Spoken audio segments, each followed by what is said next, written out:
الحمد لله وكفى وسلام على عباده الذين اصطفى أما بعد فأعوذ بالله من الشيطان الرجيم بسم الله الرحمن الرحيم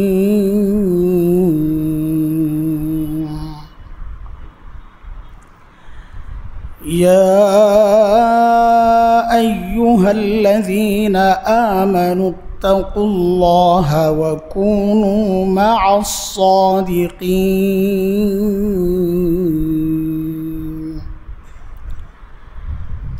وعن أبي أمامة رضي الله عنه أنه قال رسول الله صلى الله عليه وسلم قال لقمان لابنه يا بني عليك بمجالسة العلماء واسمع كلام الحكماء فإن الله لا يحيي القلب الميت بنور الحكمة كما يحيي الأرض الميتة بوابل المطر أو كما قال عليه الصلاة والسلام صدق الله العلي العظيم وبلغنا رسوله النبي الكريم ونحن على ذلك لمن الشاهدين والشاكرين والحمد لله رب العالمين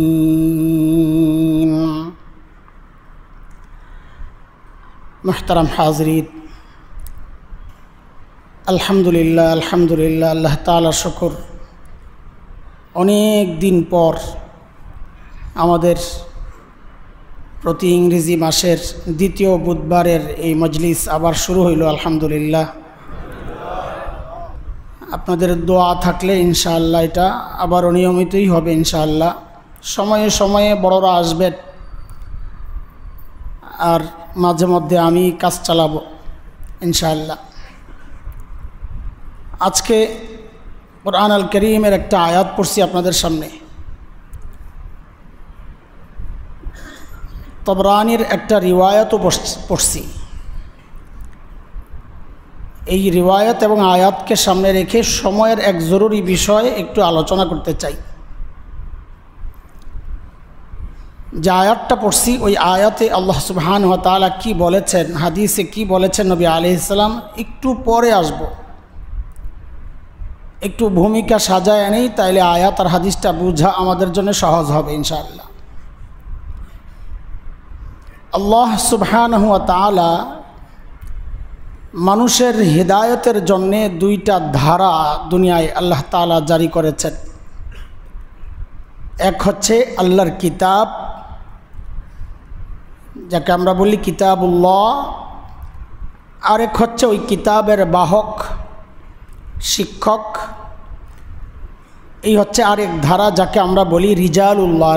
রজুল মানে ব্যক্তি। তো এক কিতাবের মাধ্যমে আল্লাহ তাআলা হেদায়েত দিয়েছেন, আরেক হচ্ছে ব্যক্তির মাধ্যমে আল্লাহ হেদায়েত দিয়েছেন। সমস্ত আসমানি কিতাব, এমন কোনো আসমানি কিতাব নাই যাকে আল্লাহ নবী ছাড়া পাঠাইছেন। কোনো আসমানি কিতাব নাই, কিন্তু বহু নবী এমন আছেন যাকে আল্লাহ কিতাব ছাড়া পাঠাইছেন। বোঝা গেল কিতাব শুধু কিতাব, ব্যক্তি ছাড়া এটা চলবে না। যেমনটা কাফেররা নবী আলাইহিস সালামকে বলতো লাউলা নুজিলা আলাইনাল কুরআন জুমলাতাম ওয়াহিদা, যে এই কোরআন আমাদের জন্য একবারে নাজিল হয়ে যাইত, একবারে আমাদের ঘরে দেখতাম প্যাকেট করা, মানে আমাদের কাছেই চলে আসতো। আল্লাহ তাআলা এইভাবে কিতাব পাঠান নাই। তাওরাত সম্পর্কে আসছে কোরআনে তাফসীলা লিকুল্লি শাই, তাওরাত সমস্ত বস্তুর ব্যাখ্যা আছে, তাফসীল আছে ওদের জন্যে। তারপরেও আল্লাহ তাআলা নবী মুসা আলাইহিস সালামের অনুসরণ করতে বলেছেন। কোরআন সম্পর্কে আল্লাহ তাআলা কোরআনে বলেন তিবয়ানাল লিকুল্লি শাই, প্রত্যেক বস্তুর বয়ান আছে। তারপরেও আল্লাহ তাআলা আতিউল্লাহ ওয়া আতিউর রাসূল বলেছেন, রসুলকেও মানতে হবে। ব্যক্তি ছাড়া শুধু কিতাব দিয়ে আল্লাহ পাওয়া যায় না, আল্লাহ এই সিস্টেম রাখেন নাই। শিক্ষক ছাড়া দুনিয়ার কোনো বিষয় শিক্ষক ছাড়া হয় না, কোনো বিষয় নাই। আপনি দেখেন চিকিৎসা বিজ্ঞান ধরেন, বইয়ের কি অভাব আছে চিকিৎসা বিজ্ঞানের? সব ভাষায় আছে না চিকিৎসা বিজ্ঞানের বই? নাই, বাংলায় নাই, ইংরেজি, আরবি, উর্দু, ফার্সি সব ভাষায় আছে। দুনিয়া এমন কোনো ডাক্তার আপনি যদি জানেন সে নিজে নিজে ওই বই দেখে দেখে ডাক্তার হয়েছে, যাবেন তার কাছে? হ্যাঁ, সে ফেসবুকে ইউটিউবে বিভিন্ন কন্টেন্ট বানাইতে পারে বই দেখা দেখা, যে এই আলামত ডায়াবেটিসের, থাইরয়েডের এই সমস্যা, এই খাবারগুলো খাইলে এই জিনিসের উপকার হয়, বলতে পারে, সুন্দর লাগতে পারে, কিন্তু চিকিৎসার জন্য আপনি তার কাছে যাবেন না। অথচ দেখা যায় এমনও হইতে পারে তার ওই পরামর্শ অনুযায়ী 10 জন রোগী ভালো হয়ে গেছে, তাও আপনি যাবেন না কেন? যে কোনো মুহূর্তেই একটা ভুল সিদ্ধান্তে একজন মারা যেতে পারে। 10 জন ভালো হওয়ার চেয়ে একজন মারা না যাওয়া বেশি গুরুত্বপূর্ণ। কাজী দ্বীনি কিতাব নিজে নিজে পড়ে পড়ে পণ্ডিত হওয়া, তার কাছেও দিন হুমকির মধ্যে পড়ে। হয়তো সে ভালো ভালো অনেক কথা বলে, কিন্তু এমন এক ভুল করে বসবে ওস্তাদের কাছে না পড়ার কারণে, যেগুলা মৃত্যুর সমতুল্য, তার ওই অনেকগুলো ভালোকে সব শেষ করে দিবে। এটাই তো কথা। দুনিয়ার এমন কোন জায়গা আছে যেখানে বই দেখে দেখে মানুষ ওই বিষয়ে কাজ করে? বলে, এখন তো ইউটিউবে খাবার কেমনে বানায় সব পাওয়া যায়, তাই না? একজন অভিজ্ঞ বাবুর্চি, সে বিরিয়ানি রান্না করলে আপনার জন্য যতটা টেস্টি হবে, ভালো লাগবে, আপনি ওই ইউটিউব দেখে যদি বিরিয়ানি বানাই, তো ভর্তা বানায় এলো, সুন্দর করে দেওয়া আছে। হ্যাঁ, এই চেয়ারটা যে বানাইছে সে এমনও হইতে পারে 2 কলম লিখতেও পারে না, লেখাপড়া ছাড়া বানাইছে না? আছে না এমন? কয়জন মিস্ত্রি শিক্ষিত? আপনি যদি সার্চ দেই তো দেখা যাবে এমন চেয়ার বানানোর পদ্ধতিও পাওয়া যাবে ইউটিউব। বানান তো দেখি, সার্চ দিয়া লেখা বানান। লেখা ছাড়াও একজন ব্যক্তির সান্নিধ্যে থেকে এটা শেখা সম্ভব, কিন্তু ব্যক্তি ছাড়া শুধু লেখা দেখা এটা বানানো সম্ভব না। সাহাবায়ে কেরাম এত বড় হয়েছেন কোন কিতাব পড়া? কোন কিতাব পড়া? অনেকে আছে পড়তেও তো পারতেন না, জানতেন না, অক্ষর জ্ঞান ছিল না। সাহাবায়ে কেরাম শুধুই নবীকে দেখে দেখে সাল্লাল্লাহু আলাইহি ওয়াসাল্লাম, শুধুই নবীকে দেখে দেখে, শুধুই নবীকে শুনে শুনে এত বড় হয়েছেন, পড়া না। শুধুই লেখাপড়া করে কেউ উপরে উঠতে পারবে না। দিন তো অবশ্যই, দিনের ব্যাপার তো অবশ্যই। দেখেন, আল্লাহ তাআলা মানুষকে বানাইছেনই ওই রকম। হাইওয়ান, জীবজন্তু আর মানুষের পার্থক্যের জায়গাটাই এটা। হাইওয়ান, জীবজন্তু কারো কাছে শিক্ষা নিতে হয় না, তালিম নিতে হয় না। মাছ ছোট্ট ডিম থেকে যখন, মায়ের পেট থেকে যখন ফুটে বের হয়েই কি করে? সাঁতার কাটা। না ওরে কেউ সাঁতার কাটা শিখায়? লাইফ জ্যাকেট পরাইয়া শিখায় না? এই ছোট্ট মাছ নিজে নিজে সাঁতার করতে পারে? হ্যাঁ, কথা বলেন না। এখন আপনি যদি চিন্তা করেন, বইয়ের মধ্যে দেওয়া আছে কেমনে সাঁতার কাটা যায়, হাত নাড়াচাড়া করবা, এমনও আছে যে চিত হয়ে, ওই যে অনেকে পরামর্শ দেয়, হঠাৎ যদি ডুবে যান বাঁচার জন্য কি করবেন? চিত হয়ে দম বন্ধ করে এইভাবে চিত হয়ে যাবেন, তো আপনি ডুববেন, কিন্তু একটা সময় আবার ভেসে উঠবেন, উঠলে আবার দম ছেড়ে আবার মধ্যমা করবেন, কারণ দম বন্ধ অবস্থায় আপনি একাধারে ডুবে থাকবেন না। একটা সিস্টেম শিখাইয়া দেয়। তা আমিও আপনাদেরকে সিস্টেম শিখাইয়া দিলাম, যান এখন নদীতে যায় লাফ দেওয়া, দেখেন ডুবেন কিনা। হ্যাঁ, আপনিও আপনার ওই ছোট্ট বাচ্চারে নদীরে ফেলাই দেন, ফেলাইয়া যে একটা ছোট্ট মাছ যদি নিজে নিজে সাঁতার কাটতে পারে তো আমার বাচ্চা মানুষ হয়ে কেন পারবে না? জান ফেলাইয়া তা তো করবেন না। তখন কি বলবেন? আরে না না, ওরে সুইমিং পুলে পাঠাইয়া ট্রেনিং দেওয়া লাগবে, শুরুতে একটা লাইফ জ্যাকেট পরাইয়া একটু ভাসায়া রাখা লাগবে, টায়ার দিতে হবে, তার সাথে এরকম কিছু দিতে হবে যেটা ভেসে থাকে, আস্তে আস্তে আস্তে একটু একটু করে শিখবে। একটা সামান্য সাঁতারের ব্যাপারেও আপনার শিক্ষক লাগে, প্রশিক্ষণ লাগে। শুধুমাত্র দ্বীনের ব্যাপার সামনে আসলে আমি আস্তে পোল্টি মারা বলি, কোরআন হাদিস আছে না? কোরআন হাদিস আছে না? এটা একটা গুমরাহি, ভ্রষ্টতা। আপনার কাছে দ্বীনি বিষয়টা সবচেয়ে অবহেলিত, তাই না? যে আপনার শরীরের চিকিৎসা আপনি শুধু বই দেখে করেন না, আপনি সাঁতার কাটাও বই দেখা শিখেন না, আপনি রান্না করাও বই দেখা শিখেন না, কারো কাছ থেকে শিখেন। নতুন বউ শ্বশুর বাড়িতে গেলে যদি দেখে রান্না বান্না করতে পারে না, তো শাশুড়ি কি বলে? তোমার মা শিখায় নাই তোমারে? খোঁচা মারে না? তোমার মা শিখায় নাই তোমারে? শাশুড়ি তো কোনো দিন বলতে শুনেছেন বইটই দেখে মা বৌমা তুমি শিখতে পারো নাই ভাজি কেমনে রান্না করে? এটা বলেছে? বলে কি বলে? তোমার মা তোমারই শিখায় নাই। মানে কি? দুনিয়ার সব বিষয়ে মানুষ কারো কাছে শিখতে হয়, সব বিষয়ে। শিক্ষা ছাড়া যদি কেউ করে সে ভুল করবে, এটা নিশ্চিত সবাই জানে। যার কারণে চিকিৎসা বিজ্ঞানে বই পড়ে পড়ে যত বড় পণ্ডিত হোক কেউ তাকে ডাক্তার বলবে না।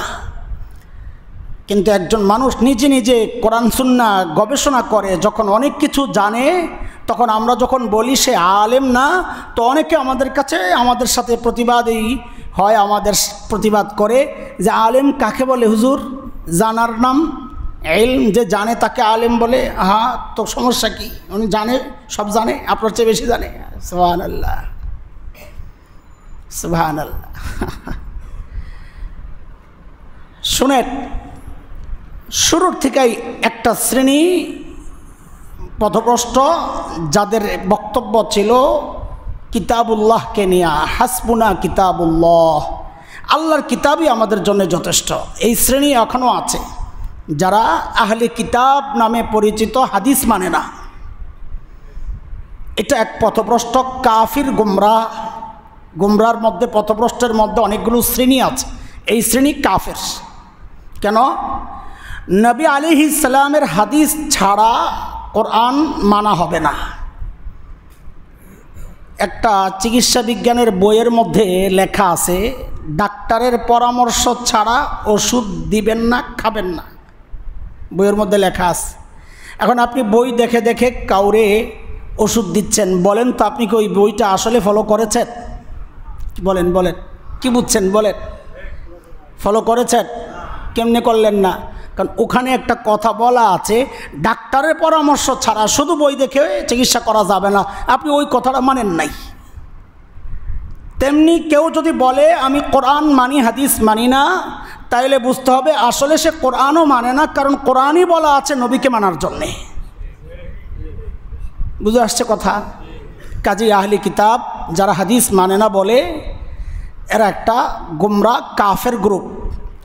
দেখেন বাংলাদেশে অনেক রকমের ফিতনা মাথা চাড়া দিচ্ছে, এখন খুব চলতেছে এগুলো। এক ফিতনা হচ্ছে কাদিয়ানি ফিতনা, আরেক ফিতনা হচ্ছে খ্রিস্টান মিশনারি ফিতনা। এই দুই ফিতনার গোড়া এক জায়গায়। এরা একসময় এদের বক্তব্যগুলো খুব মানুষের সামনে প্রচার করত। তো মানুষ যখন হাদিস দিয়া, কোরআন দিয়া এগুলার প্রতিরোধ করেছে আমাদের ওলামারা, তো তারা তাদের কাজের সিস্টেম চেঞ্জ করছে। সিস্টেম চেঞ্জ করে এখন কাদিয়ানি ধর্ম আর প্রচার করে না, খ্রিস্ট ধর্ম প্রচার করে না। তারা এখন একটা গ্রুপ বের হয়েছে নতুন, তারা শুধুই মানুষকে বোঝায় আমরা কোরআন মানব, হাদিস মানতাম, হাদিসের বিশুদ্ধতার কী নিরাপত্তা? কোরআন তো আল্লাহ হেফাজতের গ্যারান্টি দিয়েছেন, হাদিস হেফাজতের গ্যারান্টি আল্লাহ দেন নাই। এই মানুষের মনের মধ্যে একটা সংশয় তৈরি করে মানুষকে হাদিস থেকে আস্তে দূরে সরায়। এটা যখন পাকাপোক্ত হয় তখন যায় তাকে কাদিয়ানির দাওয়াত দেয়, খ্রিস্টান হওয়ার দাওয়াত দেয়। তো মানুষ যখন হাদিস শোনায় যে হাদিসে আসছে আমার নবী ছাড়া কোনো নবী নাই, তো তার তো মাথা আগেই ওয়াশ করায় রাখছে যে হাদিস তো স্বীকার করা যাবে না। তারা তাদের ধর্ম প্রচার করার জন্যে সুকৌশলে এখন একটা তরিকা পাল্টাইছে, পদ্ধতি, যে হাদিসকে আঘাত করো, হাদিস যদি থাকে আমরা আমাদের ধর্ম প্রচার করতে পারবো না। এখন হাদিসকে টার্গেট করছে। এই হলো এক গ্রুপ। আরেক গ্রুপ পাইবেন যারা বলে আমরা হাদিস মানি, হাদিসে যা আছে সব মানি, তবে ইমাম মানি না, এটা আরেক গ্রুপ। আরে ভাই, আপনি হাদিস মানবেন যে হাদিসের মধ্যে বৈপরীত্য আছে, দুই রকমের হাদিস আছে, আপনি কোনটা মানবেন? আপনি হাদিস বুঝবেন কেমনে, কিসের ভিত্তিতে? বলে অর্থ পাওয়া যায়। আচ্ছা, অর্থ বিশ্বাস করেন আপনি?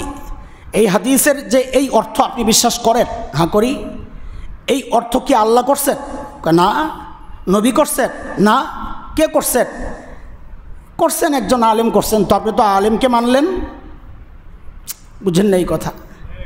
এই যে অর্থ দেখে আপনি হাদিসটা মানতেছেন, রে বুখারীর হাদিস, আপনি তো আরবি জানেন না। আমি ডক্টর জাকির নায়েক সাহেবকে এই কথাটাই জিজ্ঞেস করছি, অনেকে বুঝে নাই যে আপনি কি আরবি জানেন? অনেকে মনে করছে কোরআন শরীফ পড়া, আরবি জানা মানে কোরআন শরীফ পড়া। তো ওরা আবার ডাক্তার জাকির নায়েকের তিলাওয়াত দিয়া আমারে ক্রস দিছে যে মিথ্যাবাদী হাসান জামিল, এই যে ডাক্তার জাকির নায়েক কোরআন শরীফ পড়তে পারে। আরে গাধা, আমি কোরআন শরীফ পড়ার কথা জিজ্ঞেস করি নাই, আমি জিজ্ঞেস করছি আরবি ভাষা সম্পর্কে আপনি জানেন কি না। তো উনি স্বীকার করেছেন অকপটে, ভদ্র মানুষ, আমাদের মতো এত জাহেল তো না, না আমি আরবি জানি না।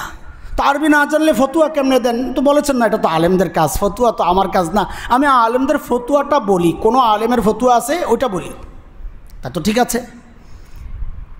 আপনি যদি মাযহাব না মানেন, ইমাম না মানেন, ধরলাম মানেন না, ঠিক আছে আপনাকে, তা আপনি কী মানেন? কোরআন হাদিস মানেন। আপনি কোরআন হাদিস বুঝেন কেমনে? কেমনে বুঝলেন? বলে অর্থ দেখে নেট সার্চ দিলে পাওয়া যায়। তো অর্থ মানেন, তাই না? অর্থ কে করছে? আল্লাহ না রসুল? কেউ না। তো আমার মতো কোনো ব্যক্তি তো অর্থটা করছে। তা আপনি তো ওই ব্যক্তির মতটা মানলেন, সে যেই অর্থ করছে সেই অর্থটা মানলেন। দেখা গেল যেই মানুষটা অর্থ করছে ইমামে আবু হানিফার কাছে তিনি মক্তবের ছাত্র হওয়ার যোগ্যতাও রাখে না, অথচ আপনি ইমামে আবু হানিফা মানেন না, ইমামে মালিক মানেন না, ইমামে শাফিঈ আহমদ বিন হাম্বল মানেন না, আপনি একজন অনুবাদককে মানেন। আশ্চর্য কথা। এটা আরেকটা গোমরাহি চলছে, গোমরাহি। বাস এইভাবে চলতে চলতে একটা সময় এখন আমরা পার করতেছি। এখন আবার একটা আওয়াজ আসছে যে কোরআন হাদিস মানব, আকাবির পীর বুজুর্গ মানব না। দেখেন আস্তে আস্তে নামতেছে।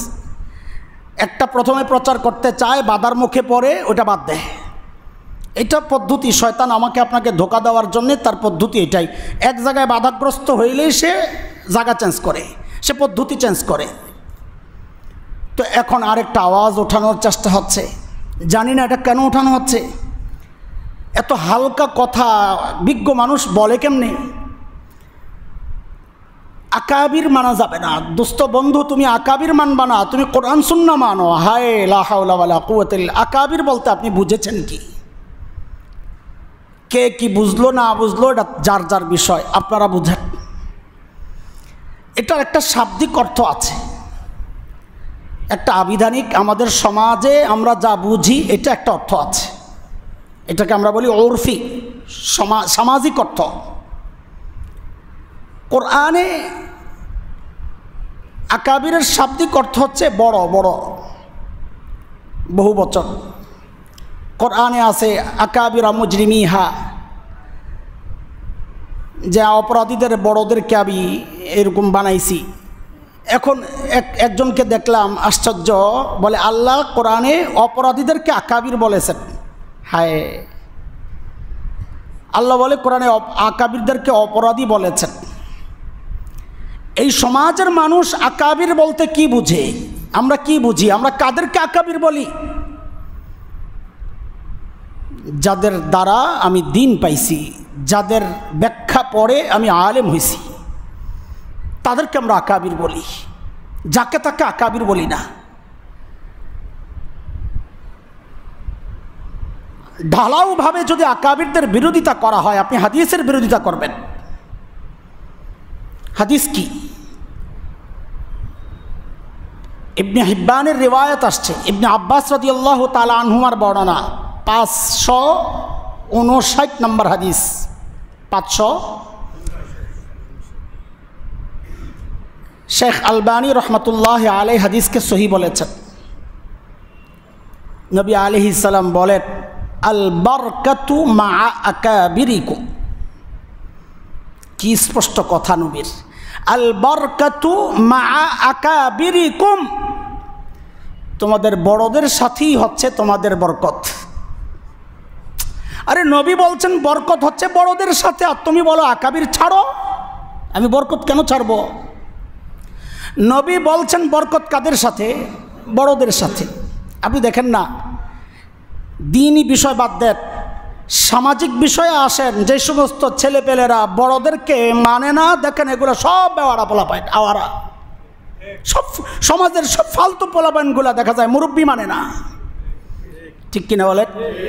এই মুরব্বী ছাড়া যারা চলে এরা বিভ্রান্ত হয় অথবা হইয়া মুরব্বী ছাড়ার কারণে বিভ্রান্ত হয়, অথবা বিভ্রান্ত হইয়া কি ছাড়ে? বাবার কথা ভালো লাগে না, মায়ের কথা ভালো লাগে না, গার্ডিয়ান মুরব্বী যারা তাদের কথা ভালো লাগে না। দিনের ব্যাপারেও তাই নবী আলাইহিস সালাম বলতেছেন, আরে বরকত তালাশ করো, তো বরকত তো তোমার বড়দের সাথে, আল বরকতু মা আকাবিরিকুম, এটা তো হাদিস। আমি সহি হাদিসটাই আগে বললাম, এরপর আরেকটা হাদিস শোনায় আপনাদেরকে। তবরানির রিওয়ায়াত আসছে, হযরত আবু লুবাবা রাদিয়াল্লাহু আনহু, শুরুতে আমি যে হাদিসটা পড়েছি, এই হাদিসটা পরে আনতেছি এই জন্যে যে হাদিসটার মধ্যে একজন বর্ণনাকারী আছেন, যার কারণে মুহাদ্দিসরা এই হাদিসটাকে দাঈফ বলেছেন। শুনে, আল্লামা আনোয়ার শাহ কাশ্মীরি রহমতুল্লাহ আলাইহির একটা কথা মাথায় একটু রাখেন, আল্লাহর হস্তে। হযরত বলেন, আল্লামা শাব্বির আহমদ ওসমানী রহমতুল্লাহ আলাইহি তিনি বর্ণনা করেছেন আল্লামা আনোয়ার শাহ কাশ্মীরির বর্ণনা। এই উপমহাদেশে এর চেয়ে বড় মুহাদ্দিস আর যায় নাই আল্লামা আনোয়ার শাহ কাশ্মীরির মতো। তিনি বলেন, এই যে হাদিসের বর্ণনাকারীদেরকে নিয়ে যেই গবেষণা, যেই কঠোরতা, আমরা যে শক্ত হইছি কেন? যেন হাদিসের নামে কেউ জাল ঢুকাইয়া দিতে না পারে, এই জন্য শক্ত হইছি। এর মানে হাদিস থেকে হাদিসের বক্তব্যকে বের করে দেওয়ার জন্য না, পার্থক্য বোঝা লাগবে। জাল জিনিস যেন ভিতরে ঢুকে না যায়, হাদিস থেকে কিছুকে বাদ দেওয়ার জন্য এই সমস্ত নিয়ম কানুন বানানো হয় নাই। আজকে এই সমাজের কিছু মানুষ দাঈফ হাদিসগুলোকে একসাথে জালের সাথে এমনভাবে উচ্চারণ করে, জাল জয়ীফ, মনে হয় যেন জাল আর জয়ীফ একই জিনিস। এটা খেয়ানত। জাল আর জয়ীফ এক জিনিস না। জাল তো হাদিস না, আর জয়ীফ হচ্ছে হাদিস। জয়ীফ মানে দুর্বল কেন হয়েছে? হাদিসের কোনো দুর্বলতা নাই, এটা ফোকাহাদের মুহাদ্দিসিনদের পরিভাষা। হাদিসের কোনো দুর্বলতা নাই। দাঈফ মানে বর্ণনাকারীদের কারো একজনের মধ্যে একটু ঝামেলা আছে, তার মেধা একটু কম ছিল, অথবা রাস্তায় দাঁড়ায়া খাইতেন, অথবা কোনোদিন তার উপর অভিযোগ আসছে, মিথ্যা কথা বলতে পারেন, সম্ভাবনা আছে, এমন অনেক বিষয় আছে যার কারণে হাদিস দাঈফ হয়ে যায়। অথবা মাঝখানে কোনো বর্ণনাকারী বাদ দিয়া সরাসরি বলছেন আমি অমুকের থেকে শুনছি, মাঝখানে একজনকে বাদ দিয়া দিছেন, এগুলো হচ্ছে দাঈফ। জাইফ হাদিস মানব কি মানব না, তো ফুকাহায়ে কেরামের বক্তব্য আসছে এখানে। অধিকাংশ মুহাদ্দিসদের বক্তব্য, সমস্ত আইম্মাদের বক্তব্য, এমনকি শেখ বিন বাজ রহিমাহুল্লাহ, শেখ উসাইমিন রহিমাহুল্লাহ, ইনাদের মতো সাম্প্রতিককালের আরবের বিখ্যাত আলেমদের বক্তব্য, ফজিলতের ক্ষেত্রে জাইফ হাদিসকে মানা যাবে। ফজিলত কি? ফজিলত হচ্ছে যে সমস্ত হাদিস দ্বারা হালাল হারাম প্রমাণিত হয় না, যে সমস্ত হাদিস দ্বারা বিধান প্রমাণিত হয় না, যে সমস্ত হাদিস দ্বারা মাসাইল প্রমাণিত হয় না, সেই জাইফ হাদিসের বিপরীতে যদি সহি হাদিস না থাকে, কথার কথা শবে বরাতের একটা ফজিলতের হাদিস আমি আপনাদেরকে শোনাইলাম, কথার কথা। দেখা গেল একটা সহি হাদিস আছে যেখানে বলা আছে যে শবে বরাতের এই সমস্ত ফজিলতের কথাবার্তা সব জাল, মিথ্যা কথা। ওই হাদিসটা সহি হইলে আমি এই ফজিলতের সমস্ত হাদিসকে বাদ দিয়ে দিব। কিন্তু যদি না থাকে তো দেখেন ওই শবে বরাতের হাদিসের মধ্যে একটা হাদিস আসছে, এই রাতে আল্লাহ তাআলা মুশরিক আর বিদ্বেষী যারা তাদেরকে ছাড়া সবাইরে মাফ করে দেন। শেখ আলবানী রহমতুল্লাহ আলাই এই হাদিসকে হাসান বলেছেন। কেন? অথচ বর্ণনাকারীর মধ্যে দুর্বলতা আছে একজন, তাও বলেছেন হাসান কেন? কারণ একই প্রসঙ্গের অনেকগুলো হাদিস একসাথে হয়ে গেলে ওগুলাকেও আর তারা দঈফ বলে নাই। এই জটিল আলোচনা আপনাদের সামনে করার বিষয় ছিল না, করছি কেন? বাধ্য হইয়া। এখন আপনাদের কানগুলো একদম ভারী করা হয়েছে এই জাল জয়ীফ এগুলো শোনাইতে। আমরা না বলতে বলতে উম্মাহ যেন ফিতনায় পড়ে না যায়, বিভ্রান্ত না হয়, চুপ থাকতে এখন আপনাদের মধ্যেই এক শ্রেণী মনে করতেছেন ওরাই সহি আমরাই ভুল, তাই না কথা বলা শুরু করছি। না হয়তো কথা বলার দরকার ছিল না। মুহতারাম হাজরিন, আল্লাহ নবী সাল্লাল্লাহু আলাইহি ওয়াসাল্লাম ওই যে বলেছি একটা যায়ীফ হাদিস, কিন্তু এর দ্বারা যেহেতু কোনো মাসআলা প্রমাণিত হচ্ছে না, মুহাদ্দিসদের মত অনুযায়ী এই হাদিসকে মানা যাবে। কি কথাটা হচ্ছে নবী আলাইহিস সালাম হযরত লোকমান হাকিম নাম শুনছেন? কত বড় ব্যক্তিত্ব হইলে আল্লাহ তার নামে কোরআনে একটা সূরা নাজিল করছেন। কত বড় ব্যক্তিত্ব হইলে তার করা নসিহাগুলো আল্লাহ কোরআনে এনেছেন। সেই লোকমান হাকিমের একটা নসিহা নবী আলাইহিস সালাম বলতেছেন। লোকমান হাকিম তার সন্তানকে বলতেছে, ইয়া বুনাইয়া, ও প্রিয় ছেলে, আলাইকা বিমুজালাসাতিল উলামা, তুমি অবশ্যই ওলামাদের মজলিস অবশ্যই আঁকড়ে ধরবা, ওলামাদের মজলিসে বারবার যাবা।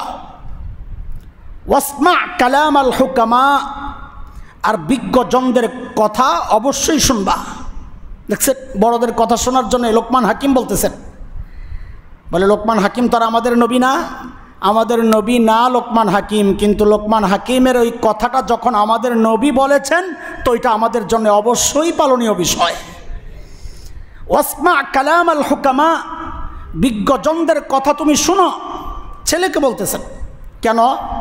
তা হযরত লোকমান হাকিম বলেন, ফাইন্নাল্লাহা লা ইউহয়িল কলবা বিনূরিল হিকমাহ, আল্লাহ তাআলা ওই হিকমতওয়ালার কথা, ওই বিজ্ঞ মানুষের কথার যে নূর, ওই নূর দ্বারা আল্লাহ তাআলা তোমার মৃত্যু অন্তরকে জীবিত করে দিবেন।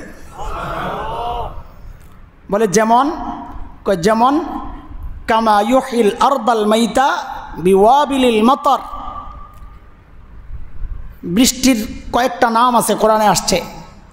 তল আছে একটা, তল হালকা বৃষ্টি, ওয়াবিল ঝড়ো বৃষ্টি, ঝড়ো না প্রবল বর্ষণ। তো এই হাদিসের শব্দ নবীর ওয়াবিল।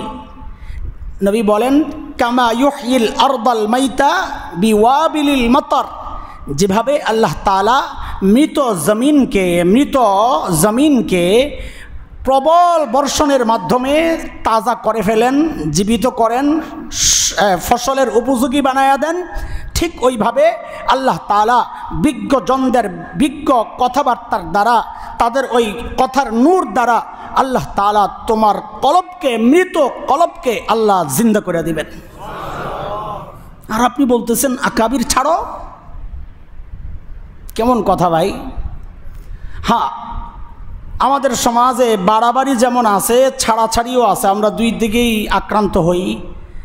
আবার একটা গ্রুপ বাড়াবাড়িও করে, সেই বাড়াবাড়ি গ্রুপ হলে আমার পীর সাহেব যা বলছে তো বলছে, কোরআনে কি আছে হাদিসে কি আছে এগুলো আমার দেখার দরকার নাই, আমি মূর্খ মানুষ, আমি কি জানি।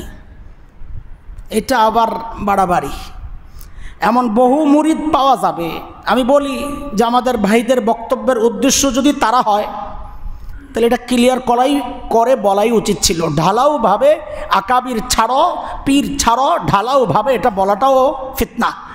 এটা স্পষ্ট করে বললেই হইতো যে ভণ্ডদের কাছে যাবা না, ভণ্ড পীরদের কাছে যাবা না, কোরআন সুন্নাহ মতো যারা চলে না তাদের কাছে যাবা না, হাকিমুল উম্মাত হযরত মাওলানা আশরাফ আলী থানভী রহমতুল্লাহ আলাই, রশিদ আহমদ গঙ্গোহী রহমতুল্লাহ আলাই, হযরত কাসিম নানুতবী রহমতুল্লাহ আলাই, সৈয়দুত তাইফা হাজি আমদাদুল্লাহ মুহাজির মক্কি রহমতুল্লাহ আলাই, তারা আমাদের আকাবির। ও বন্ধু, তুমি বলো তিনি এমন কি কথা বলেছেন যেই কথাটা আমার আখিরাতের জন্য বরবাদির কারণ? কেন মানব না তাকে? বলো বন্ধু। হ্যাঁ, তুমি যদি আকাবির দ্বারা দেওয়ানবাগির হুজুর উদ্দেশ্য হয় তোমার, এটা বলে দাও। তারে তো এই সমাজের মানুষ আকাবির বলে না। এই সমাজের আকাবির মানুষ আমরা বলি, আমরা কওমি মাদ্রাসার সাথে যারা সম্পৃক্ত, দেওবন্দি ওলামায়ে কেরামের সাথে যাদের সম্পর্ক, আমরাই এই শব্দটা বলি আকাবির। আকাবির, আসলাফ, সালাফে সালেহিন, পূর্ববর্তী নেককার। এর দ্বারা উদ্দেশ্য হচ্ছে পূর্ববর্তী নেককার।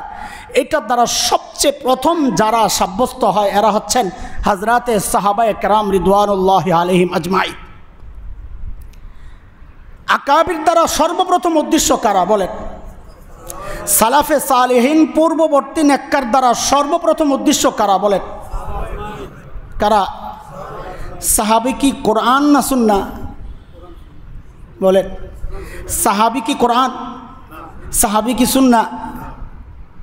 অথচ সাহাবীকে মানার কথা নবী আলাইহিস সালাম বলেছেন না বলেন নাই? বলছেন। আহলুস সুন্নাহ ওয়াল জামাত কারা?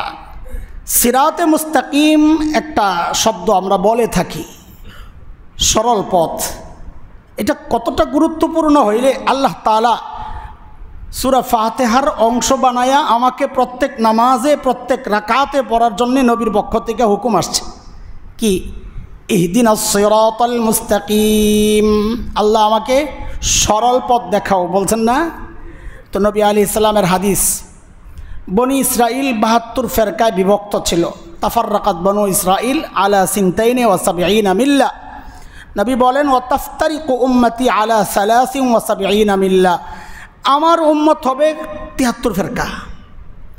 কুল্লুহুম ফিন্নার, সব জাহান্নামী।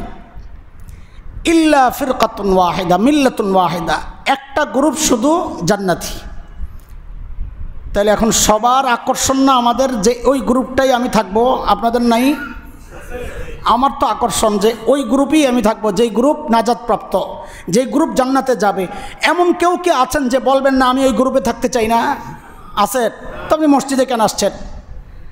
তো সাহাবায়ে কেরামও জিজ্ঞেস করছেন ওই গ্রুপ আবার কোনটা? তো নবী আলাইহিস সালাম বলেন, মা আনা আলাইহি ওয়া আসহাবি, যেই পথে আমি চলেছি, যেই পথে আমার সাহাবীরা, ওইটাই হচ্ছে সেই পথ। আল্লাহর নবী সাহাবীদেরকে মানতে বলেছেন? কথা বলেন, বলেছেন? শুধু বলেন নাই, বলেছেন ওইটাই নাজাতের পথ, ওইটাই জান্নাতের পথ। তুমি যদি আকাবির বাদ দিতে বলো তো সাহাবীও তো বাদ, সাহাবীও তো কোরআন না, সাহাবীও তো সুন্নাহ না। দেও সাহস থাকলে বাদ দিতেও পারো ভাই, কারণ এখন তো আর এক সমাজ বের হয়েছে, বসে বসে কাজ নাই, কিচ্ছু নাই, বসে বসে খালি সাহাবীরা কোন কোন জায়গায় ভুল করছে, কোন কোন জায়গায় রাজনৈতিক সিদ্ধান্তে ভুল ছিল, বসে বসে খালি ওগুলা বের করে, আবার নাম্বারও দেয়। উনি না এত পাইছেন, কেউ 90 পাইছেন, কেউ 80 পাইছেন। লা হাওলা ওয়ালা কুওয়াতা ইল্লা বিল্লাহ। আমি এখনো মক্তবে যাই নাই, পিএইচডি করা একজনের ভুল ধরতেছি। আমি এখনো প্রাথমিকটাই সারি নাই। সাহাবায়ে কেরামের সামনে আমরা কি? তাদেরকে পয়েন্ট দেই আমি, কত বড় দৃষ্টতা। হ্যাঁ, আমি আপনি মুত্তাকি, আমার পাশের মানুষ স্বীকার করে না, বউ স্বীকার করে না। সাহাবী মুত্তাকি, আল্লাহ কোরআনে স্বীকৃতি দিয়েছেন, সুবহানাল্লাহ। أولئك الذين امتحن الله قلوبهم للتقوى لهم مغفرة وأجر عظيم।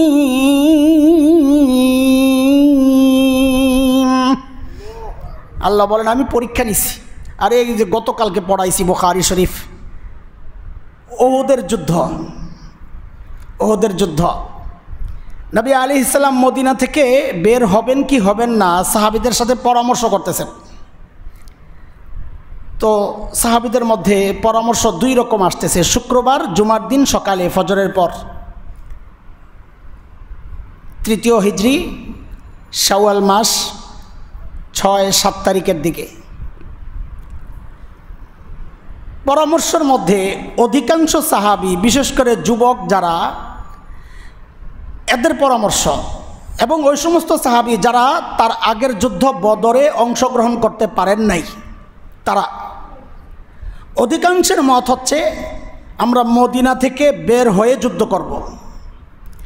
হযরত হামজা রাদিয়াল্লাহু তাআলা আনহু তো কঠিন কথা বলে ফেললেন, আল্লাহু মা আনজালাল্লাহু আলাইকাল কিতাব লা আতামু তাআমান হাত্তা উজাদিলাহুম বিসাইফ খারিজাল মদিনা, যে আমি ততক্ষণ পর্যন্ত কিচ্ছু খাবো না। হযরত হামজা রাদিয়াল্লাহু তাআলা আনহু শাহাদাতে ডাকতেছে তো ওনার এই ময়দানে, বলে আমি কিচ্ছু খাবো না যতক্ষণ না পর্যন্ত আমি মদিনার বাইরে গিয়া আমার তরবারি দিয়া ওদের রক্তে আমার তরবারিকে রঞ্জিত না করব, ততক্ষণ পর্যন্ত আমি কিচ্ছু খাবো না। জজবা। নবী আলাইহিস সালাম মদিনার প্রবীণ বাসিন্দা মুনাফিক সর্দার আব্দুল্লাহ ইবনে উবাই ইবনে সালুলের কাছেও জিজ্ঞেস করছে, আপনার কি মতামত, মদিনায় থেকে যুদ্ধ করব না বাইরে যাব? তো আব্দুল্লাহ ইবনে উবাই ইবনে সালুল পরামর্শটা ভালোই দিস, যে আমার অভিজ্ঞতা হচ্ছে আমরা যতদিন মদিনার ভেতরে থেকে যুদ্ধ করেছি আমরা জয়ী হয়েছি, বাইরে গেলেই মার খেয়েছি, কাজেই ভেতরে থাইকাই যুদ্ধ করব। ও যে সঠিক পরামর্শ দিছে এটা ওর স্বার্থেই দিছে, কারণ ওর মন চাইতেছে না বাইরে যায় যুদ্ধ করতে। কাজে ভালো কিছু করলেই মনে করেন না আমার উপকারের জন্য করছে, ও করছে ওর স্বার্থের জন্যে। দেখেন না, আমরা বলি যে ভারত আমাদের সহযোগিতা করছে ওর নিজের ধান্দায়। আব্দুল্লাহ ইবনে উবাইও পরামর্শ দিছে নিজের ধান্দায়। এখন বাধ্য হইয়া বের হয়েছেন আসরের নামাজের পর, শুক্রবার আসরের পর মদিনা থেকে বের হয়েছেন ওহুদের দিকে মাগরিবের আগে দিয়া। তো এক জায়গায় সন্ধ্যা হয়ে গেছে, শাইখাইন নামক একটা জায়গা, ওখানে রাত হয়ে গেছে, নবী আলাইহিস সালাম রাতে অবস্থান করছেন। ওখান থেকে আব্দুল্লাহ ইবনে উবাই ইবনে সালুল সে তার 300 সঙ্গী সহ এখন ফেরত যাচ্ছে মদিনায়। কি বলে, না না না আমার পরামর্শ শোনা হয় না, আমি যাব না, আমার কথা শোনে নাই, আর এটা যুদ্ধ নাকি, এটা আত্মহত্যা। হযরত জাবের রাদিয়াল্লাহু তাআলা আনহুর বাবা আব্দুল্লাহ ইবনে আমর ইবনে হিরাম রাদিয়াল্লাহু আনহু আয়েশা বুঝাইছেন, কোরআনে আসছে কিলা লাহুম তাআলাউ কাতিলু ফি সাবিলিল্লাহি আও ইদফাউ ক্বালু লাউ না'লামু কিতালান লাত্তাবা'নাকুম, বলে ভাই আসো যুদ্ধ করি। হযরত জাবেরের বাবা তিনিও ওহুদে শহীদ হয়েছেন, বড় আজীব ব্যক্তিত্ব। শাহাদাতের আগে রাতে স্বপ্ন দেখেন বদরের এক শহীদ মুবাশশির ইবনে আব্দুল মুনজির, বদরের 14 জন শহীদের মধ্যে একজন হচ্ছেন মুবাশশির ইবনে আব্দুল মুনজির রাদিয়াল্লাহু আনহু। স্বপ্নে দেখেন মুবাশশির ইবনে আব্দুল মুনজিরকে, তিনি বলতেছেন তুমি কই আছো? বলে আমি জান্নাতে। বলে তুমিও আসবা আমার কাছে। হযরত জাবেরের বাবাকে বলতেছেন তুমিও আসবা। বলে তুমি না বদরে মারা গেলা? হ্যাঁ মারা গেছে দেখেই তো আসছি জান্নাতে। ওই স্বপ্ন দেখছেন আব্দুল্লাহ, হযরত জাবেরের বাবা। তো তিনি বুঝাইতেছেন আব্দুল্লাহ ইবনে উবাই ইবনে সালুলকে, কিন্তু কোনো বুঝ মানে না। কি বলে, লাউ না'লামু কিতালা লাত্তাবা'নাকুম, আরে যুদ্ধ মনে করলে না যুদ্ধ করতাম না, যুদ্ধের আত্মহত্যা। চলে গেছে মদিনায়। মুসলমানদের মধ্যে 2টা গ্রুপ, আউস এবং খাজরাজ মদিনাওয়ালা, তাদের শাখা গ্রুপ। আউসের শাখা গ্রুপ হচ্ছে বনু হারেসা, খাজরাজের শাখা গ্রুপ হচ্ছে বনু সালামা। এই 2 গ্রুপের দিলটা ভেঙে গেছে, মানসিক শক্তি হারায় ফেলছে, একটু ভয় ঢুকে গেছে। মানুষ তো তারা মানবীয় গুণের ঊর্ধ্বে তো না। মনে মনে চিন্তা করছে জায়গা, তারাও রওনা দিছে চলে যাবে। দেখেন 1000 থেকে 300 চলে গেছে, রয়েছে কত 700। এখন তারাও চলে গেলে বিশাল গ্রুপ। আউস খাজরাজ মদিনার মূল 2 গ্রুপ, এদের 2টা ছোট গ্রুপ যদি চলে যায় বিশাল অংশ চলে যাচ্ছে, প্রায় অর্ধেক এখন যাচ্ছে। ওদিক দিয়ে কাফেররা আসছে শক্তিশালী হইয়া, 3000 ওট, 200 ঘোড়া, হ্যাঁ 15 জন নারী, 700 এই লৌহ পোশাকে আবৃত মুসলমান, মাত্র 2টা ঘোড়া। একটার মধ্যে নবী আলাইহিস সালাতু ওয়াস সালাম, আরেকটার মধ্যে আবু বুরদা ইবনে নিয়ার রাদিয়াল্লাহু আনহু। 2 ঘোড়া মাত্র, 100 খালি যুদ্ধ পোশাক পরা এই অল্প সংখ্যক মানুষ, দুর্বল শ্রেণী আসতেছে, এর মধ্যে যদি মাঝখান থেকে আরও জায়গা, তো অন্যদের কি অবস্থা? তো আল্লাহ তাআলা এই প্রসঙ্গটা নিয়ে সূরা আলে ইমরানের মধ্যে আয়াত আনছেন। আল্লাহ কি বলতেছেন? ইয হাম্মাত তাইফাতানি মিনকুম আন তাফশালা ওয়াল্লাহু ওয়ালিয়ুহুমা ওয়া আলাল্লাহি ফালইয়াতাওয়াক্কালিল মুমিনুন। মুসলমানদের দুইটা দল যখন মনোবল ভেঙে তারা যখন নিয়ত করছে পেছনে চলে যাবে, তো তাদের তাকওয়ার কারণে দেখেন 300 কিন্তু চলে গেছে, আল্লাহ ওদেরকে আটকান নাই। এই দুই গ্রুপ সম্পর্কে আল্লাহ কোরআনে বলতেছেন, আমি তাদেরকে যেতে দেই নাই, তাদের মনোবল চেঞ্জ হয়ে গেছে, শক্তিশালী হয়ে গেছে, তারা রয়ে গেছেন। কেন? আল্লাহ বলতেছেন ওয়াল্লাহু ওয়ালিয়ুহুমা, আল্লাহ তাদের ওয়ালি, আল্লাহ তাদের একান্ত আপনজন। আল্লাহ একান্ত আপনজন কাদেরকে বলেন? যাদের দিল তাকওয়া দ্বারা ভরা। কোরআনের কথা, আলা ইন্না আউলিয়া আল্লাহ লা খাউফুন আলাইহিম ওয়া লা হুম ইয়াহজানুন আল্লাযীনা আমানু ওয়া কানু ইয়াত্তাকুন। সূরা ইউনূসে আসছে যে আল্লাহ ওয়ালা কারা? আল্লাহ বলেন যারা ঈমানদার এবং যারা মুত্তাকি তারা আল্লাহ ওয়ালা। তো সাহাবায়ে কেরাম ছিলেন মুত্তাকি, মানবিক কারণে একটু দুর্বলতা আসছে, চলে যেতে চাচ্ছিলেন। আল্লাহ তাআলা বলেন আমি তাদেরকে আটকায়া দিছি। কেন? আমি তাদের ওলি, আমি তাদের একান্ত আপনজন, আমি তাদেরকে আটকায়া দিছি। হযরত জাবের বলেন এই আয়াতটা নাজিল হয়েছে তো বাহ্যিকভাবে মনে হবে যে আমাদের বিরুদ্ধে, আমরা পালায়া যাইতেছিলাম, কিন্তু যখন আল্লাহ বলেছেন আল্লাহু ওয়ালিয়ুহুমা, যে আমরা আল্লাহর ওলি, তো আমার এই আয়াত দেখে এখন আর খারাপ লাগে না, খুশিই লাগে। কি বুঝলেন? কি বুঝলেন? আল্লাহ সাহাবীদেরকে নিজের আপনজন বলেছেন। এই হলো এক অংশ। চলেন ওহদের যুদ্ধের আরেকটা দিক একটু শোনাই। কথাগুলো কেন বলতেছি, যুদ্ধের ময়দানে আপনার করে ঘুরাইতেছি কেন, একটু পরে বলতেছি। ময়দানে নবী আলাইহিস সালাম সাহাবায়ে কেরামকে সুবিন্যস্ত করছেন। কাফেররা মদিনা থেকে ওহদের পাহাড় হলো 3 কিলো দূরে, 3 মাইল, কিলো না 3 মাইল। নবী আলাইহিস সালাম মদিনা হলো দক্ষিণে, উহুদ পাহাড় হলো উত্তরে, দিকটা একটু খেয়াল রাখেন। নবী আলাইহিস সালাম উহুদ পাহাড়কে পেছনে দিয়া, মুখ মদিনার দিকে দিয়া সাহাবীদেরকে দাঁড় করাইছেন। আর কাফেররা পশ্চিম দিকে আসছে, দক্ষিণ দিক থেকে, মক্কা থেকে ওই পশ্চিম দিক থেকে আসে। এখানে একটা ময়দান আছে, ওখানে অবস্থান নিস। তাদের সম্মুখ ভাগে 2টা গ্রুপ। যুদ্ধের ময়দানে 5টা অংশ থাকে, আরবিতে আমরা বলি মাইমানা, মাইসারা, মুকদ্দম, মুআখার, কলব। ডান ডিভিশন, বাম ডিভিশন, সামনে, পেছনে, মাঝখানে। যুদ্ধের কৌশল ছিল ওইটা ওই সময়ের। তো ডান ডিভিশনের নেতৃত্বে ছিলেন হযরত খালিদ ইবনে ওয়ালিদ রাদিয়াল্লাহু আনহু, যখন মুসলমান হন নাই। বাম ডিভিশনের নেতৃত্বে ছিলেন হযরত ইকরামা ইবনে আবি জাহেল রাদিয়াল্লাহু আনহু, তখন মুসলমান হন নাই। দুই পাশে 2 চৌকস সেনাপতি। যুদ্ধ শুরুর আগে নবী আলাইহিস সালাম কিছু দিক নির্দেশনা দিয়েছেন সাহাবায়ে কেরামকে। এর মধ্যে উহুদ পাহাড়ের ঠিক পাশে, পূর্ব পাশে, উহুদ পাহাড় হলো মদিনা থেকে উত্তরে, পূর্ব পাশে একটা ছোট্ট টিলা। যারা হজে গেছেন উহুদ পাহাড়ে গেলে দেখবেন ওই ছোট্ট টিলায় মানুষ ওঠে। ওই ছোট্ট টিলা আর উহুদ পাহাড়ের মাঝখান দিয়ে একটা সরু পথ, যেটা উহুদ পাহাড়ের পেছন দিক দিয়ে আইসা লাগছে। নবী আলাইহিস সালাম দূর দৃষ্টিভঙ্গি ছিল ময়দানের সেনাপতি। তিনি চিন্তা করছেন ওই জায়গাটা অক্ষত থাকলে পেছন থেকে হামলা আসতে পারে। তো নবী আলাইহিস সালাম 50 জন তীর নিক্ষেপে পারদর্শী এমন 50 জনকে ওই ছোট্ট টিলার মধ্যে বসাইছেন। নেতৃত্ব দিয়েছেন হযরত আব্দুল্লাহ ইবনে জুবাইর রাদিয়াল্লাহু আনহুকে। আব্দুল্লাহ ইবনে জুবাইর না, একজন হচ্ছেন জুবাইর, যিনি হযরতে আসমা রাদিয়াল্লাহু তাআলা আনহার ছেলে। উনি না, জুবাইর জিম দিয়া। ওনার নেতৃত্বে 50 জন। নবী আলাইহিস সালাম বলে দিছেন, খুব খেয়াল করে, যে আমরা যুদ্ধে জয়ী হইলেও তোমরা এই জায়গা ছাড়বা না, আমরা পরাজিত হইলেও আমাদের সাহায্যে আসবা না, জায়গা ছাড়বা না।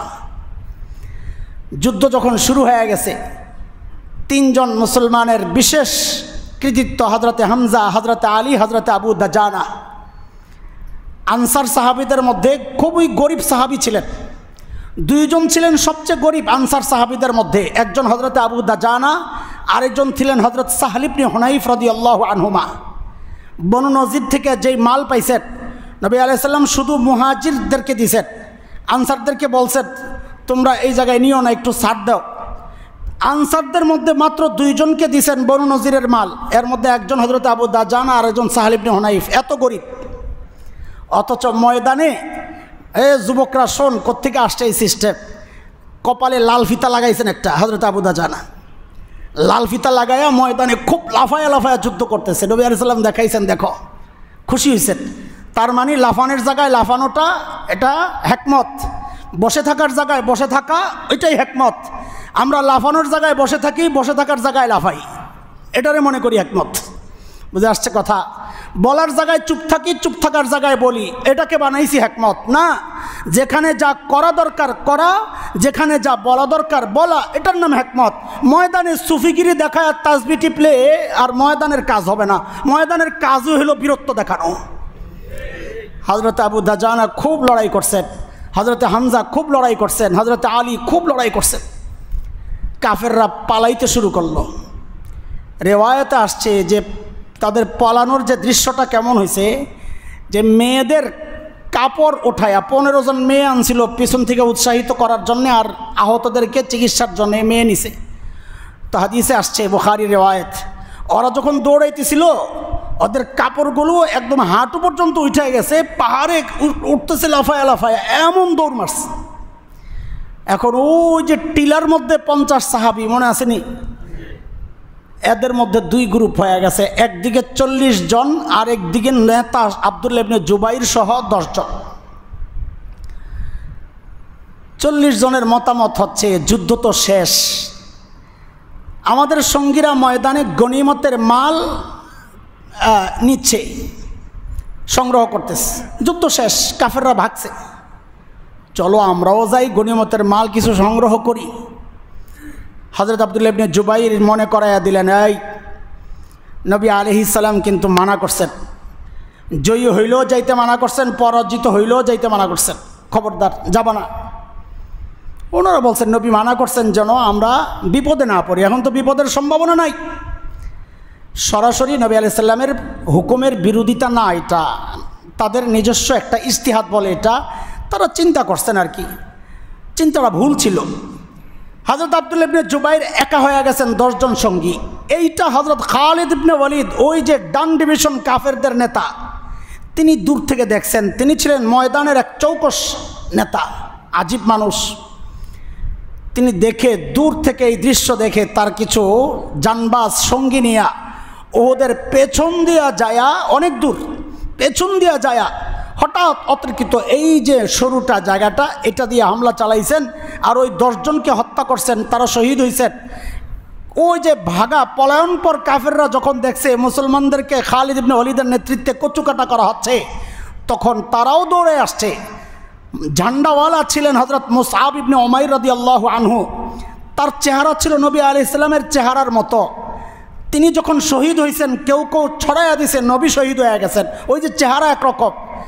আরে ওই সময় পাগল সাহাবীদের মানসিক অবস্থা কি হইতে পারে, আমার আর আপনার মতো এই 2 নম্বর আশেক রাসূলরা তো বুঝবো না।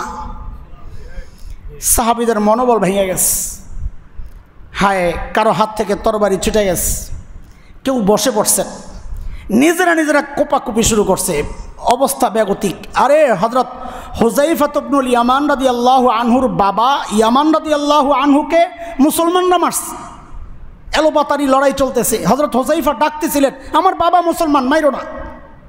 কে কার কথা শুনে মেরে ফেলছে। এমন এক ভয়াবহ অবস্থা, মুসলমান কচু কাটা হয়েছে, 2টা ভাগ হয়ে গেছে। মদিনা দক্ষিণে, উহুদ পাহাড় উত্তরে, মাঝখানে কাফের ময়দান। এক ভাগ চলে গেছে মদিনার দিকে, আরেক ভাগ নবী আলাইহিস সালামের সাথে। বিশেষ করে 14 জন সাহাবী নবী আলাইহিস সালামকে পাহারা দিচ্ছেন। 7 জন মুহাজির, 7 জন আনসার, হযরতে আবু বকর, হযরতে ওমর, হযরতে আবু উবাইদা ইবনুল জাররাহ, হযরতে সাদ ইবনে আবি ওয়াক্কাস, হযরতে সাদ ইবনে আবি ওয়াক্কাস, হযরতে জুবাইর ইবনুল আওয়াম, হযরতে আবু কতাদা রাদিয়াল্লাহু তাআলা আনহুম। এই হচ্ছেন মক্কা থেকে আসা সাহাবী, আবার আনসারদের মধ্যে 7 জন, হযরতে সাদ ইবনে মুআজ, হযরতে উসাইদ ইবনে হুযাইর, হযরতে সাহল ইবনে হুনাইফ, হযরতে আবু দাজানা রাদিয়াল্লাহু আনহুমা, হযরতে হুবাব ইবনুল মুনজির, হযরতে সাবিত ইবনে কাইস রাদিয়াল্লাহু তাআলা আনহুম, হযরতে হারিস ইবনে সাম্মা রাদিয়াল্লাহু তাআলা আনহুম। এইদিকে 7 জন, এইদিকে 7 জন মানব ঢাল তৈরি করছেন। কি করুণ একটা অবস্থা! এত কঠিন করে জিনিসটা বলতেছি কেন? এটা হয়েছে কাদের কারণে বলেন দেখি, কি বুঝছেন? কাদের কারণে? ওই যে তীর বাহিনী 40 জনের নিজস্ব একটা সিদ্ধান্ত, নবীর সিদ্ধান্তকে উপেক্ষা কইরা তারা যে ভুলটা করছেন, এই ভুলের মাসুল দিচ্ছেন এখন সাহাবায়ে কেরাম, নবী সহ। হায়, নবী আলাইহিস সালাম কীভাবে রক্তাক্ত হয়েছেন। হযরত সাদ ইবনে আবি ওয়াক্কাসের আপন ভাই উতবাহ ইবনে আবি ওয়াক্কাস, তার পাথরের আঘাত নবী আলাইহিস সালামের ঠিক এখানে যায় লাগছে, ঠিক এই জায়গায়। এই জায়গায় কেন বলতেছি? কারণ আঘাতের যে কথা আসছে হাদিসে, যে নবী আলাইহিস সালামের এই জায়গার দাঁতটা আরবিতে বলে রবাইয়া, মাঝখানের 4টা দাঁতের চারপাশের 4টা দাঁতকে আরবিতে বলে রবাইয়া। তো হাদিসের কথা, নবী আলাইহিস সালামের ডান পাশের নিচের রবাইয়া ভেঙে গেছে উতবা ইবনে আবি ওয়াক্কাসের পাথরের আঘাত। আব্দুল্লাহ ইবনে কিম্মা আরেক নরধম, তার পাথরের আঘাতে নবী আলাইহিস সালামের চেহারা ক্ষতবিক্ষত হয়েছে। আব্দুল্লাহ ইবনে শিহাব জুহরি, তার পাথরের আঘাতে নবী আলাইহিস সালামের কপাল ক্ষতবিক্ষত হয়েছে। এইরকম অবস্থা। হযরত তালহা ইবনে উবাইদুল্লাহ রাদিয়াল্লাহু আনহু তীর মারতেছেন, হাত দিয়ে ঠেকাইতেছেন। গনার পর দেখা গেছে তার হাতের মধ্যে 70টা তীরের আঘাত। হযরত আবু বকর যখন বলতেন, উহুদের ময়দানের কথা যখন বলতেন, তো বলতেন যালিকাল ইয়াউম কুল্লুহু লি তালহা। আরে উহুদ তো পুরাটাই তলহার জন্য ছিল। তলহার বীরত্ব গাথা ইতিহাস হচ্ছে উহুদ। হযরত আবু দাজানা অস্ত্র ছাড়া নবী আলাইহিস সালাম এইভাবে জড়ায়া ধরে পিঠটা দিয়ে দিছেন। তারিখের কিতাবে আসছে, আবু দাউদ তায়ালিসির রিওয়ায়াত আসছে, তার পিঠের মধ্যে 70টা আঘাত পাওয়া গেছে তীরের আর পাথরের। সাহাবায়ে কেরাম এইভাবে নবীকে মানব ঢাল তৈরি করে রক্ষা করার চেষ্টা করেছেন। এই যে কষ্ট, এই যে কষ্ট, সব কিছুর পেছনে ছিল ওই 40 জনের একটা ভুল সিদ্ধান্ত, ঠিক কিনা? তখন বসে বসে এগুলোই গবেষণা করেন যে এই কারা কারা এই ভুলটি করছিল, করেন বসে বসে সিদ্ধান্ত, এগুলোই করেন বসে বসে। অথচ এই ঘটনা আল্লাহ যখন বর্ণনা করেন, তো আল্লাহ বলতেছেন ওয়ালাকাদ আফা আনকুম, তোমরা এই ভুল করা সত্ত্বেও আল্লাহ তোমাদেরকে মাফ করে দিয়েছেন। আল্লাহ যাদের সম্পর্কে বলতেছেন আমি তাদেরকে মাফ করে দিছি, ও ভাই আমি তুমি কে সেই সাহাবীদেরকে নিয়ে কথা বলার? পুরো কপাল না হইলে কেউ সাহাবীদের দিকে অভিযোগের আঙ্গুল তুলতে পারে না। পুরো কপাল, সে পুরো কপাল। আল্লাহ তাআলা আমাদেরকে হেফাজত করেন, বলেন আমিন। খবরদার কোনোদিন এই জবান দিয়া সাহাবীদের বিরুদ্ধে কোনো কথা বলবো না। ভুল করছেন না সঠিক করছেন এটা আমার জানার বিষয় না। আমার জানার বিষয় হলো আল্লাহ বলছেন আমি মাফ করে দিচ্ছি। বলেন আল্লাহ কি বলছেন? আমার কথা না কোরআনের কথা? আল্লাহ যাদেরকে মাফ করছেন তাদেরকে নিয়ে আমি কথা বলার কে? বলেন। এটা আরেক ভ্রষ্টতা। কাজে এই সমস্ত গোমরাহি থেকে বেঁচে থাকার চেষ্টা করবো ইনশাআল্লাহ। করবো না ইনশাআল্লাহ? সাহাবায়ে কেরাম হচ্ছেন আমাদের মূল আকাবির। বলেন আকাবির কে? সেই সাহাবীকে ছাড়বো না ধরবো? ধরার কথা বলেছেন কে? নবীও বলেছেন আলাইকুম বিসুন্নতি ও সুন্নতিল খুলাফায়ে রাশিদিন আল মাহদিয়িন, তোমরা আমার সুন্নতকেও আঁকড়ে ধরো, খোলাফায়ে রাশেদা যারা আছে ওদের সুন্নতকেও আঁকড়ে ধরো। তো আকাবিরদেরকে ধরার জন্যে, আকাবিরদের পথে চলার জন্যে আল্লাহ নবী বলছেন না বলেন নাই? বলেন সূরা তাওবা, বলেন 100 নম্বর আয়াত, আয়াত নাম্বার কত? আল্লাহ কি বলেন? আল্লাহ বলতেছেন والسابقون الأولون من المهاجرين والأنصار والذين اتبعوهم بإحسان رضي الله عنهم ورضوا عنه وأعد لهم جنات تجري تحتها الأنهار خالدين فيها أبدا ذلك الفوز العظيم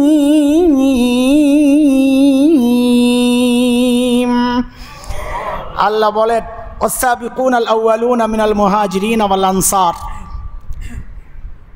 মুহাজির এবং আনসারদের মধ্যে যারা অগ্রগামী দল এবং বলেন এরপরে আল্লাহ কি বলতেছেন সবাই বলেন তো এটা আবার বলেন না আর আমি ইচ্ছা করেই জিজ্ঞেস করতেছি কারণ এখানেই তো গুমর বলেন এবং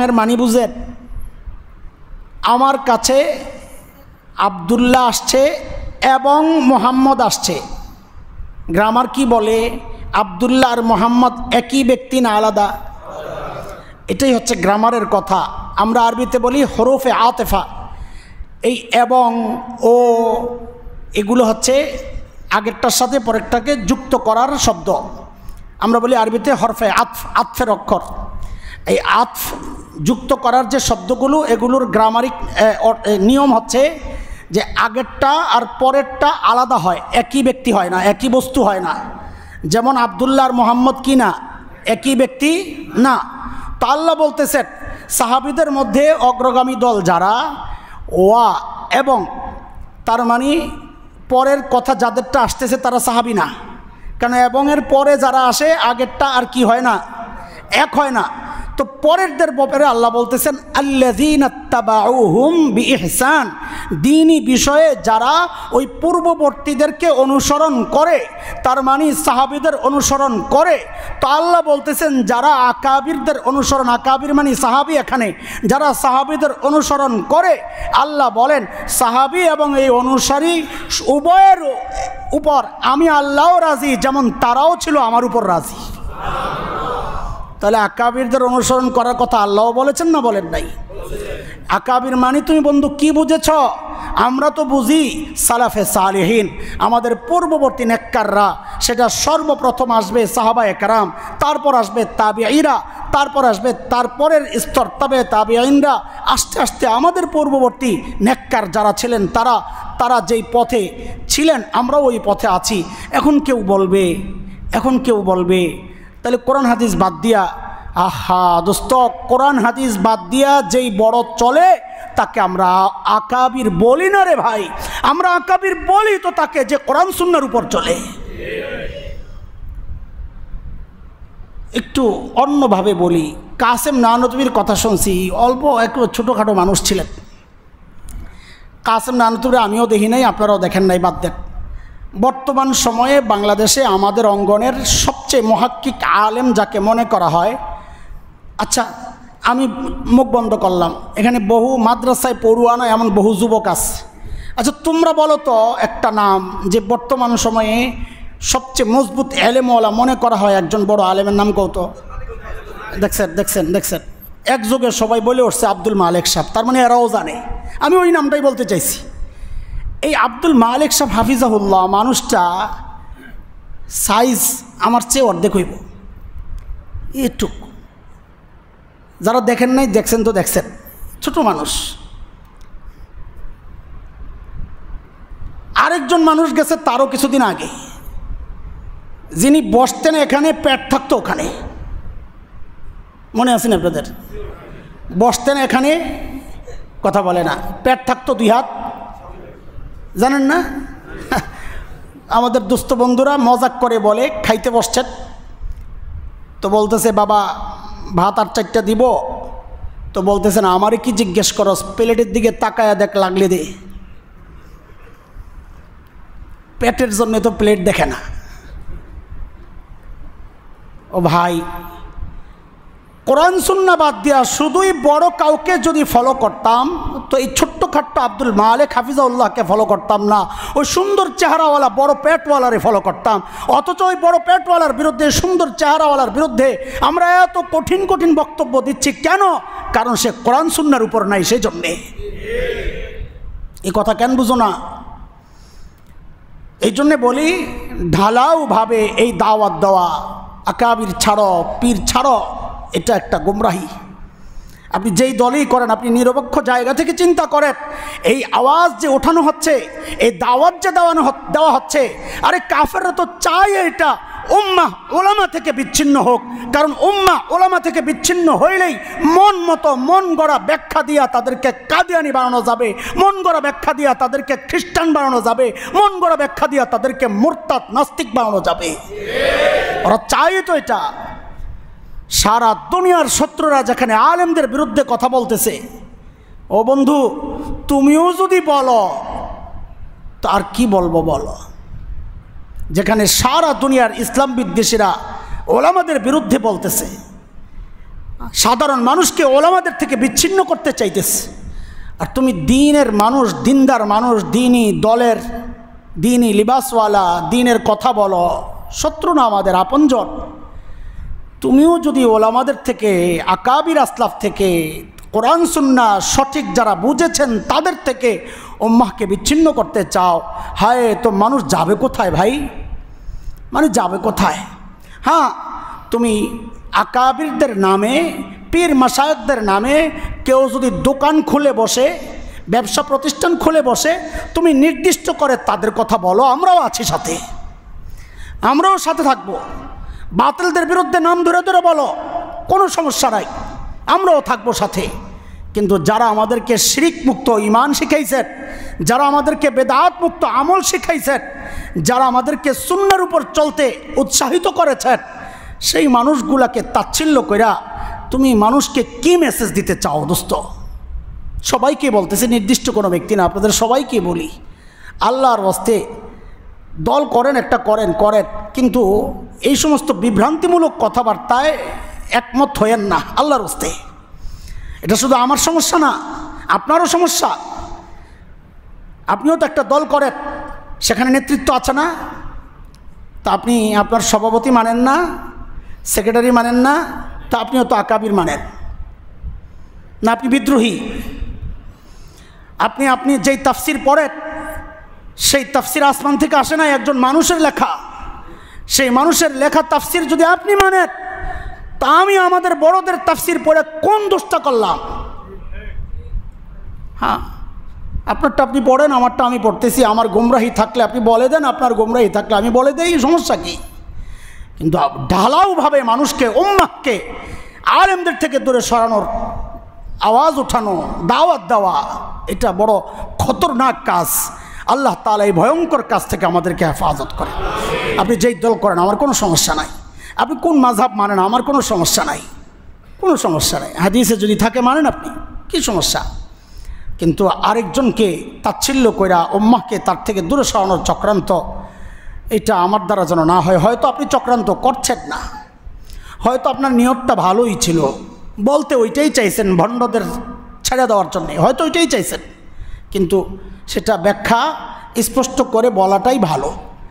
যদি বলতে হয়, না বলতে হলে চুপ থাকি, কিন্তু এমন কথা না বলি যার দ্বারা মানুষ বিভ্রান্ত হইয়া ওলামাদের থেকে দূরে সরে যায়, মানুষ বিভ্রান্ত হইয়া আহলুল্লাহ আল্লাহওয়ালাদের থেকে দূরে সরে যায়, এমন কথাবার্তা আমরা না বলি। আল্লাহ আমাদেরকে হেফাজত করেন। ওলামাদের সাথে জুড়ে থাকবো না ইনশাআল্লাহ, আল্লাহওয়ালাদের সাথে জুড়ে থাকবো না ইনশাআল্লাহ। কার জন্যে লাভ? কার? আলেমদের না আমাদের? আমাদের লাভ, আমাদের লাভ। আমাদের লাভের জন্যই আমরা ওলামাদের সাথে মিলে থাকবো, জুড়ে থাকবো। আমাদের লাভের জন্যই আমরা আল্লাহওয়ালাদের সাথে জুড়ে থাকবো ইনশাআল্লাহ তাআলা। আল্লাহ তাআলা আমাদেরকে সমস্ত গুমরাহি থেকে হেফাজত করেন, উম্মাহকে হেফাজত করেন। যারা ভুল বুঝছেন আল্লাহ তাআলা তাদেরকে সহি বুঝ দান করেন, আমিন। আল্লাহ তাআলা অনেক দিন পর আমাদের এই মজলিস বসছে, তারপরও আপনারা আজকের এই গ্যাঞ্জামের দিনও এতজন আসছেন, আমরা আপনাদের শুক্রিয়া জানাই। আজকে তো ঝামেলা চলছিল, গাড়ি ঘোড়া চলে নাই, আমরা তো মনে করছি আজকে কি বাদি দিয়ে দেবো নি আল্লাহ জানে। পরে কই ঠিক আছে, ইমাম সাহেব আছে, আমি আসি, আরও 2-4 জন যারা আছে থাকলেই চলবে। কিন্তু আলহামদুলিল্লাহ একদম প্রথম দিনই যে আপনারা মসজিদ ভইরা বসছেন, এতে আমাদের খুব খুশি লাগতেছে। আল্লাহ তাআলা আপনাদেরকে আর উত্তম জাযা দান করেন, আমিন। ওয়া আখিরু দাওয়ানা আলহামদুলিল্লাহি রাব্বিল আলামিন। সুবহানাল্লাহি বিহামদিহি, সুবহানাকাল্লাহুম্মা বিহামদিক, আশহাদু আল্লা ইলাহা ইল্লা আনতা আস্তাগফিরুকা ওয়া আতুবু ইলাইক।